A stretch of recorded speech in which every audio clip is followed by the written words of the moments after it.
오늘 하세나 본문은 사도행전 7장 46절에서 60절까지의 말씀입니다.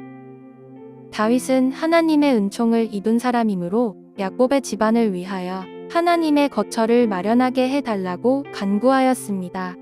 그러나 야곱의 집안을 위하여 집을 지은 사람은 솔로몬이었습니다. 그런데 지극히 높으신 분께서는 사람의 손으로 지은 건물 안에 거하지 않으십니다. 그것은 예언자가 말하기를 주님께서 말씀하신다. 하늘은 나의 보좌요, 땅은 나의 발판이다. 너희가 나를 위해서 어떤 집을 지어주겠으며 내가 쉴 만한 곳이 어디냐? 이 모든 것이 다 내 손으로 만든 것이 아니냐? 한 것과 같습니다. 목이 곱고 마음과 귀의 할례를 받지 못한 사람들이여, 당신들은 언제나 성령을 거역하고 있습니다. 당신네 조상들이 한 그대로 당신들도 하고 있습니다. 당신들의 조상들이 박해하지 않은 예언자가 한 사람이라도 있었습니까? 그들은 의인이 올 것을 예언한 사람들을 죽였고, 이제 당신들은 그 의인을 배반하고 죽였습니다. 당신들은 천사들이 전하여 준 율법을 받기만 하고 지키지는 않았습니다. 그들은 이 말을 듣고 격분내서 스데반에게 이를 갈았다. 그런데 스데반이 성령이 충만하여 하늘을 쳐다보니 하나님의 영광이 보이고 예수께서 하나님의 오른쪽에 서 계신 것이 보였다. 그래서 그는 보십시오, 하늘이 열려 있고 하나님의 오른쪽에 인자가 서 계신 것이 보입니다 하고 말하였다. 사람들은 귀를 막고 큰 소리를 지르고서 일제히 스데반에게 달려들어 그를 성 바깥으로 끌어내서 돌로 쳤다. 증인들은 옷을 벗어서 사울이라는 청년의 발 앞에 두었다. 사람들이 스데반을 돌로 칠 때에 스데반은 주 예수님, 내 영혼을 받아 주십시오 하고 부르짖었다. 그리고 무릎을 꿇고서 큰 소리로 주님, 이 죄를 저 사람들에게 돌리지 마십시오 하고 외쳤다. 이 말을 하고 스데반은 잠들었다. 사랑하는 여러분, 오늘도 주님의 평안이 함께 하시기를 기도합니다. 오늘 하세나는 스데반의 마지막 설교와 그의 순교에 대한 이야기입니다. 출애굽 당시 모세에게 불순종했던 과거 이스라엘 조상들의 이야기를 통해 현재 유대인들의 잘못을 지적했던 스데반은 오늘은 다른 이야기를 이어갑니다. 여러분, 유대인들의 신앙에 아킬레스가 있습니다. 그것은 바로 성전입니다. 특히 그 성전을 통해 기득권을 유지하고 있었던 대제사장 무리들과 사내들인 공회는 더욱 그러했습니다. 예수님께서 공생의 사역을 하시는 동안에도 그들 마음에 예수님을 계속 죽이려는 마음이 있었지만 그 결정적인 계기가 되었던 것이 성전에 대해 말씀하신 예수님의 메시지였습니다. 결국 그것을 문제로 삼아 예수님을 죽이게 되었던 것입니다. 그런데 오늘 스데반도 그 아킬레스를 마지막으로 이야기했던 것입니다. 스데반은 성전의 전신이라 할 수 있는 성망을 언급하면서 성전에 대한 이야기를 시작했습니다. 먼저 이스라엘 백성이 출애굽하여 광야 생활을 하는 40년 동안 성막은 계속 이동하였다라고 말을 했습니다. 여러분, 이 말의 의미는 하나님의 임재는 한 곳에만 머물러 있지 않았다는 것을 의미합니다. 그 후 가나안에 들어와 자리를 잡았지만 그것도 지금의 예루살렘이 아니었습니다. 그 후 솔로몬 때에 와서야 예루살렘의 성전이 지어졌고 현재 지금의 성전이 되었습니다.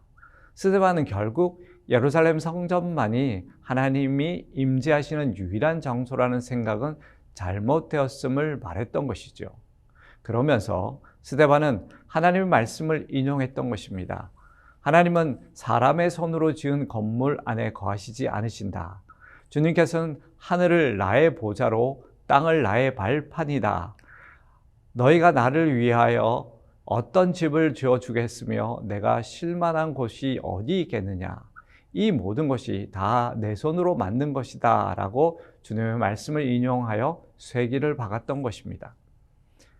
그리고 성전 자체가 우상이 되어버리고 믿음의 본질을 던져버려 유대인들을 향해 스데반은 이렇게 말을 했습니다. 목이 곱고 마음과 귀의 할례를 받지 못한 사람들이여, 당신들은 언제나 성령을 거역하고 조상들이 한 그대로 불순종하고 예언자를 박해했던 그들이 진리이자 하나님이 보내신 그리스도마저 죽였다고 말을 했던 것입니다.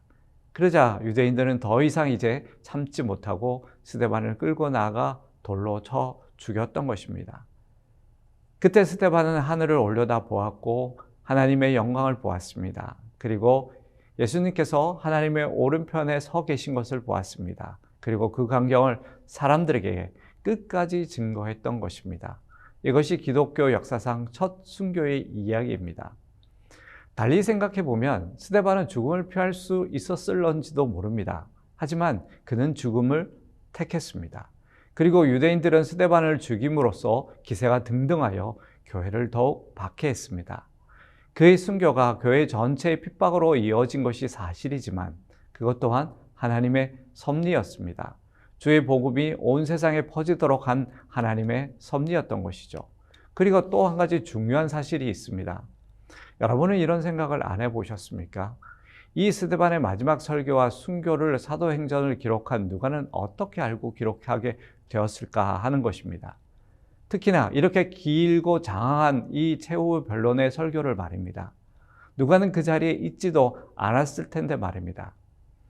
그런데 오늘 본문에 그 자리에 있었던 한 사람이 등장합니다. 사울이라는 청년입니다.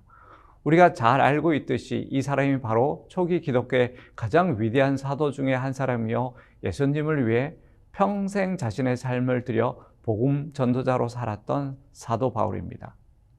그는 오늘 본문에서 스데반을 돌로 쳐 죽이는 책임자로 또 스데반의 죄를 묻는 증인으로 그 자리에 있었습니다. 하지만 바울의 삶에 가장 큰 영향력을 끼쳤던 사람이 바로 스데반이었습니다.